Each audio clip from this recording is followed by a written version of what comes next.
Welcome to Lifeword's Day by Day. We're in the Gospel of John chapter 21 where Peter and the disciples have gone out on a fishing trip but have not brought anything back.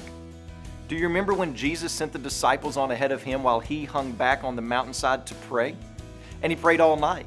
And while he was praying, he saw that the disciples were making headway painfully. Well, you know what happens next. Jesus walks on the water towards them, revealing his greatness. Sometimes Jesus reveals his power in grand, big, dramatic, pleasing ways, but sometimes it's through the empty boat.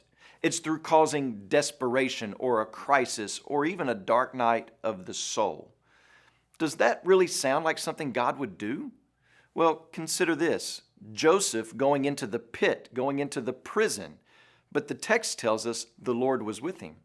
Think about Moses spending 40 years on the backside of the desert. Think about Jesus being led into the desert by the Holy Spirit to be tempted by Satan. Do you remember Paul saying that he had a thorn in the flesh to keep him from being conceited? He called it a messenger of Satan, and he had prayed 3 times for God to remove it, but God never did. All of those instances, and many more, were orchestrated by God. We may think that the enemy causes those times in our lives, but it appears that when the enemy is tempting us, God is also testing us. Martin Luther famously once said, "Even the devil is still God's devil."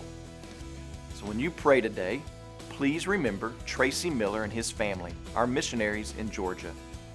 And also remember the Garifuna Lifeword broadcast that's heard in Belize, Guatemala, and Honduras.